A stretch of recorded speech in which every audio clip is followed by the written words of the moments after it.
Football বিশ্বকাপের সোনালী trophy শুধু একটি পুরস্কার নয়, এটি বিশ্বের কোটি কোটি ফুটবল প্রেমীর আবেগ, গৌরব এবং স্বপ্নের প্রতীক।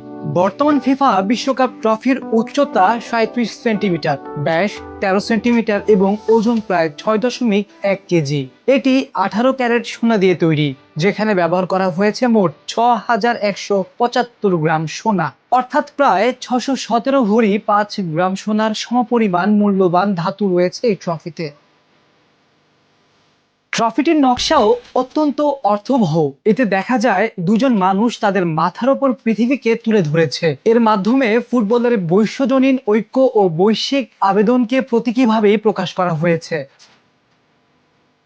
তবে ট্রফিটি সম্পূর্ণ কঠিন সোনার নয়, এর ভেতরের অংশ ফাঁপা রাখা হয়েছে যাতে ওজন নিয়ন্ত্রণে থাকে এবং খেলোয়াড়দের জন্য এটি বহন করা সহজ হয়। এছাড়াও নিচের অংশে রয়েছে সবুজ রঙের মূল্যবান খনিজ ম্যালাকাইটের দুটি স্তর, যা ট্রফির সৌন্দর্যকে আরো বাড়িয়ে তুলেছে। বাজার মূল্যের হিসেবে শুধু সোনা ও অন্যান্য উপকরণের দাম ধরলে ট্রফিটির মূল্য প্রায় $2.5 লাখ, যা বাংলাদেশি মুদ্রায় প্রায় 2.5 কোটি টাকার সমান। তবে এর ঐতিহাসিক গুরুত্ব, নান্দনিক কারুকাজ এবং বিশ্বকাপের মর্যাদা বিবেচনায় প্রকৃত মূল্য নির্ধারণ করা প্রায় অসম্ভব। বিশেষজ্ঞদের ধারণা, যদি কখনো এই ট্রফি নিলামে তোলা হয় তাহলে এর দাম কয়েকশো গুণ বেড়ে যেতে পারে, এমনকি নিলামে এর মূল্য $2 কোটি অতিক্রম করতে পারে।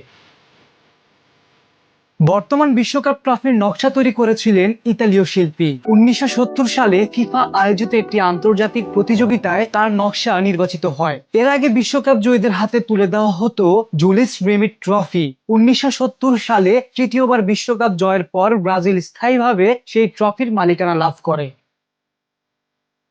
এরপর থেকেই বর্তমান সোনালী বিশ্বকাপ ট্রফি জয়ের স্বপ্ন লালন করেন বিশ্বের প্রতিটি ফুটবলার, কারণ এই ট্রফি হাতে তোলার মধ্যেই লুকিয়ে আছে ফুটবল ক্যারিয়ারের সর্বোচ্চ সাফল্য ও অমরত্বের গৌরব।